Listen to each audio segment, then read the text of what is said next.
Hi. I have been MIA, missing in action for a while. I have been very sick. That's why I haven't been around. I just wanted to make a video to let you guys know that I'm still somewhat alive. I don't feel like I'm alive. I feel like I'm half dead. Boy, I've been sick. But that's why I haven't been around or haven't made any videos. I have so many videos that I want to make, so many ideas, but I have been going through some intense physical challenges lately, and I just can't. I have no energy, and I just feel like crap. So as soon as I figure out how to get even a little bit better, I will make more videos. But right now I am struggling just to make it through the day, so it's hard to even talk. Just so much pain. And I won't go into all the things that are going on because we'd be here for 2 hours. So I won't get into all of that. Let's just say I'm going through a lot right now. So I appreciate your prayers. But today I just want to talk about something that's been on my mind lately, which is kind of the chaotic stage of grief. And what I mean by that is the stage I'm going through now. And for different people, it can be at a different time of life. Like,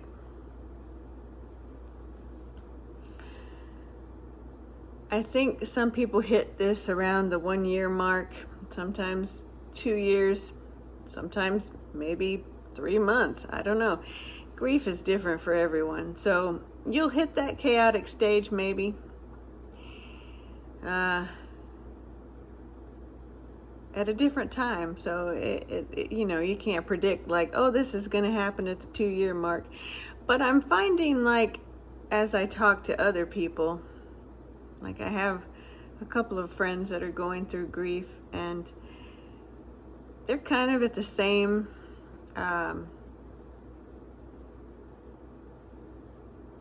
time frame as I am, and they're going through it too. So it seems to be kind of common around the 2 year mark, maybe 1 year, maybe 3. But you get to the point where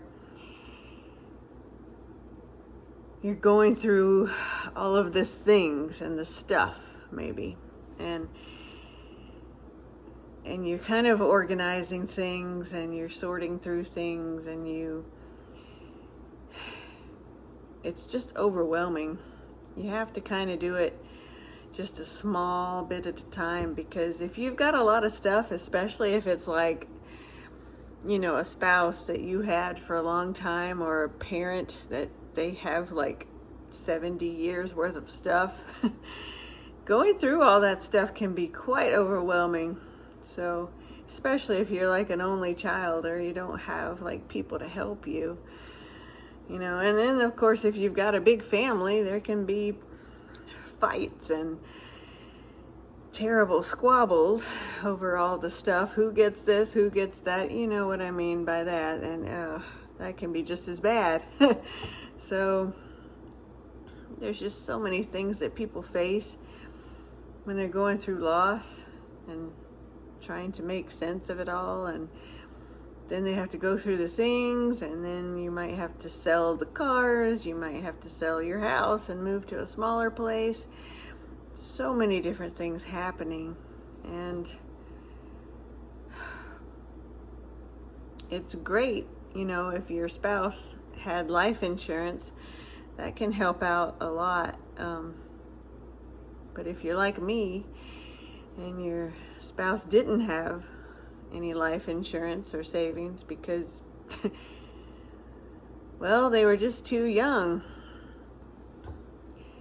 and they thought they had a lot of time to get all of that together, and they didn't. And if you haven't heard my other videos, my husband and I actually had an appointment for it was just like a month or two later. We were gonna go get our wills done and life insurance, and he died just a month before, which was insane. I don't even remember the time frame now. It was like a month or two. I probably mentioned it in another video. My brain's so foggy, I don't remember stuff much right now.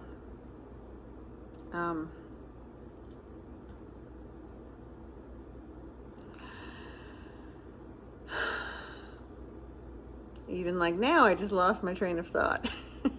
That happens. But yeah, so we were just a month away from getting the life insurance and stuff all set up, so I didn't have any, he didn't have any. So a lot of you know how that goes, and now you're wondering what the heck do I do now? And even if you're at a different stage of life, you might wonder, what on earth do I do with my life now? You get to that point where you realize they're not coming back, and that hurts to realize that. Really hurts to realize that. Because in the beginning, your brain kind of thinks, oh, they're going to come back, You might look out the window for them, expect them to walk through the door at any minute. Then you finally get to the point where you realize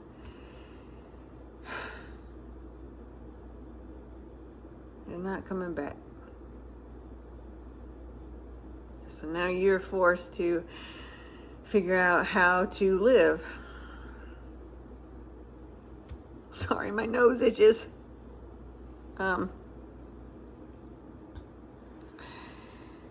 You wonder, how will I survive?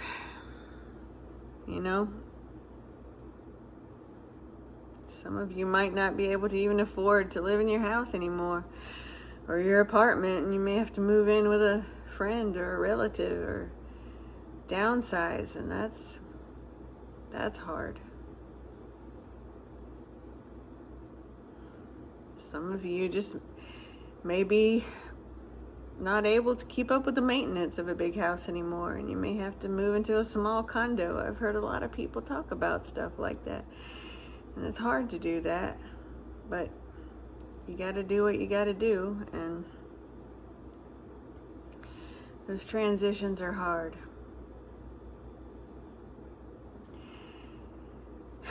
And it leaves you at that chaotic state where you're wondering,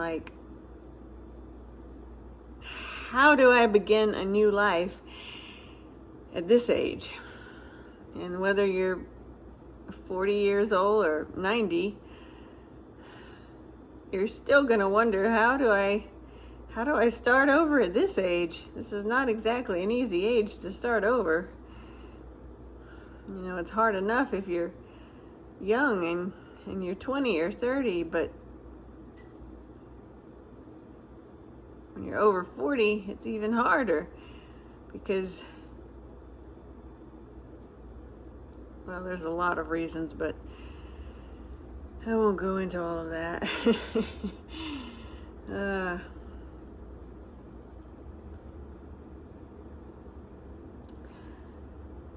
So you're trying to sort your life out and figure out what you're going to do with the rest of your life, and that's a hard stage to be in because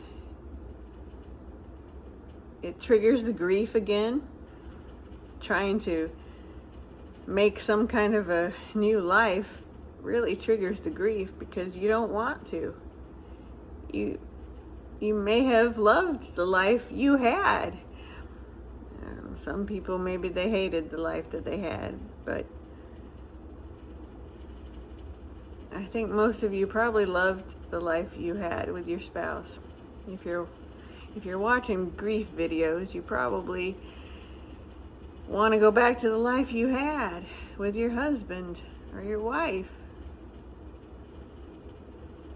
or the life that had your mom and dad right there, or your children, or your brother or your sister or your best friend or whoever you lost.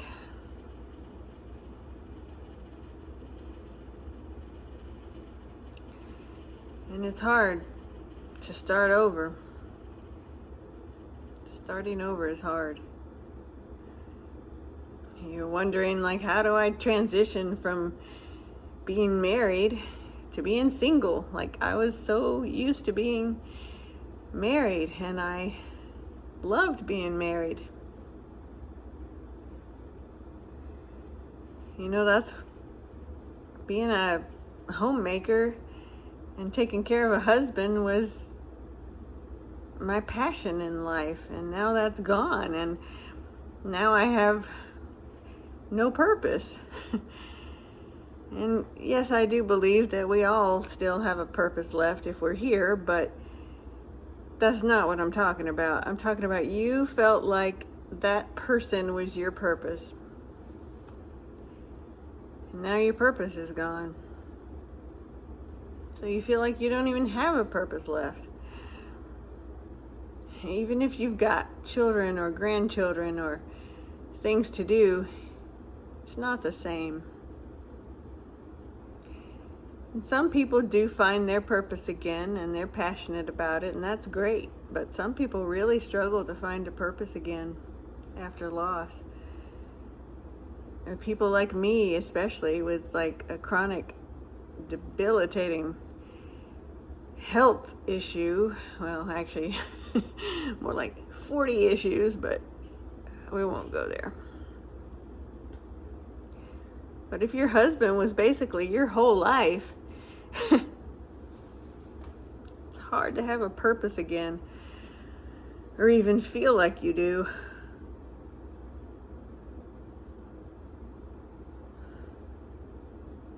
And even if you find another one, it's not the one you wanted.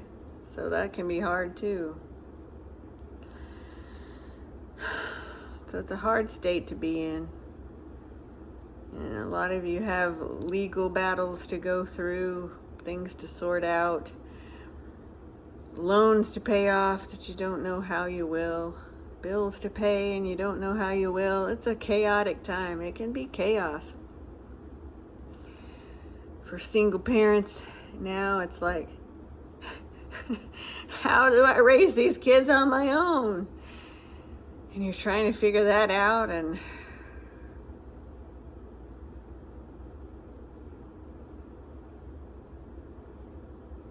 for me, I have parents that are older and I don't have any siblings, so one of my greatest fears is, how on earth am I going to take care of my mom and dad when I can't even taking care of myself, and my illness is a 24-hour job that exhausts me,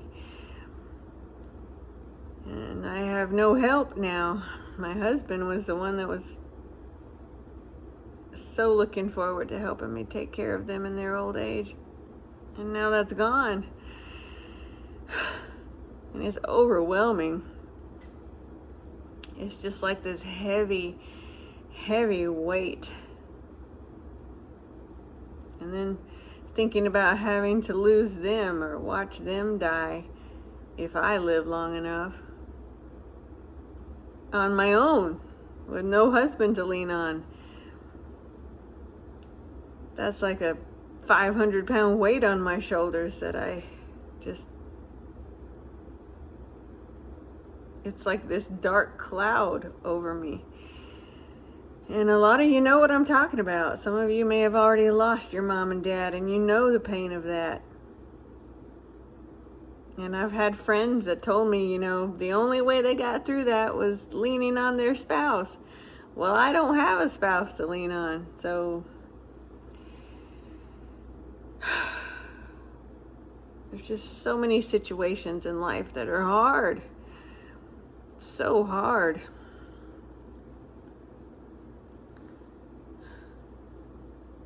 All of you could tell me a different story about your specific challenges, and my heart goes out to you for that. There's big decisions to make. Where am I going to live now?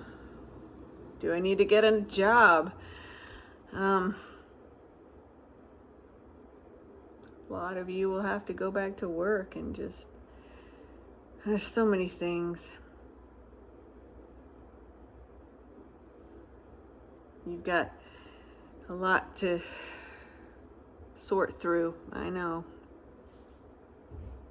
So now there's the questions you're asking. Well, what is my purpose in life now? And then you have to kind of walk that journey to figure that out. And it's hard. It's hard. What do I do with my life now? So, some of you may enroll in some classes, or you'll start going to a different group, or an exercise class, or an art class, or people do all kinds of things to kind of find their way,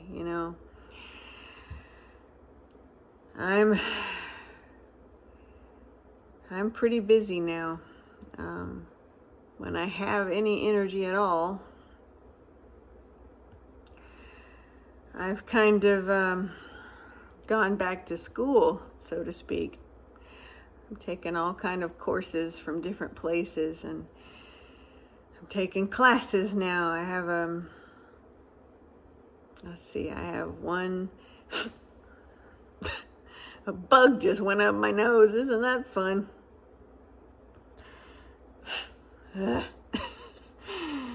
Humor moment for the... Well, I guess that's the end of that bug. So I'm taking, 1, 2, 3, 4. I'm taking 4 different classes now, so that keeps me pretty busy. And they're all just because I'm really passionate about learning about health and medical things, because I have to figure out how to take care of this disease and how to keep myself alive, basically. So I'm taking classes on that, all kinds of different classes with different doctors and different teachers. And I'm enrolled in a Bible class now at a Bible Institute type place through Dr. Charles Stanley, just because I need to take care of my spiritual life as well. And I'm doing some reading now, that just to keep my mind active and from getting too far gone. I'm reading 2 books right now.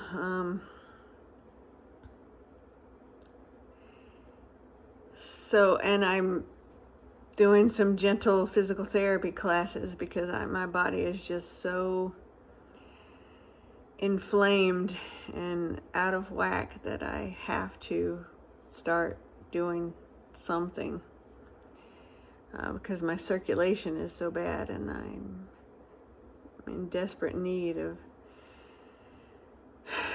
helping my muscles, because my neck is in such critical shape that I have 2 doctor's appointments this month alone to go to, and so I've got such an overwhelming schedule of things to do. So, but it's good, I think, to get, you have to eventually start doing some things, because you'll just go crazy if you don't. So you got to keep your mind active, keep it kind of going, instead of just dwelling on how sad you are all the time. You got to do some new things and help yourself a little bit.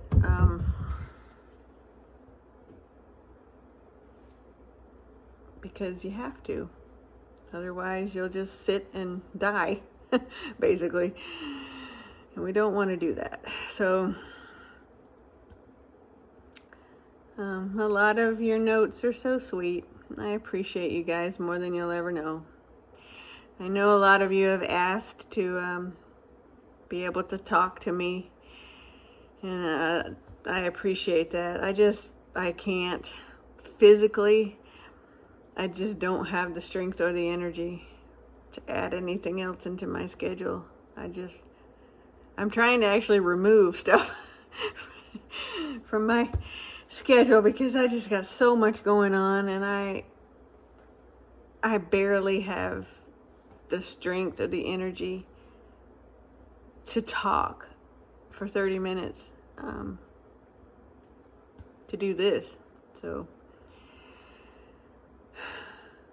there's just no physical way I could add in talking to all of you guys that I would love to talk to. But thank you. Thank you for asking and for caring and for wanting to. I appreciate that so much. It means a lot. And I wish I could talk to every single one of you. There's just no physical way I could.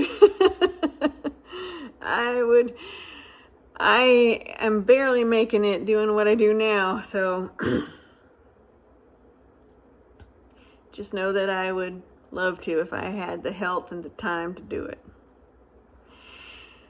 So I'll just have to, for now, talk to you guys here when I'm able to. I'm wearing out right now. I can feel it, so I'm going to have to wrap this up and go rest. But God bless you guys, and hang in there, and I should probably give some tips on how to manage a chaotic stage of grief, but I'm in the middle of it right now, so I don't really know how to manage it yet. I think the best advice is just do little bits at a time as you can, because it's overwhelming, and you just have to be gentle and patient with yourself, because there's really no other way to get through all this stuff that you have to do other than just break it down into small, doable pieces. And if you get overwhelmed, just try to rest and do a little bit later. And if you have people to help you, that's great. Ask them to help you with whatever you need to help, any kind of help that you need. So,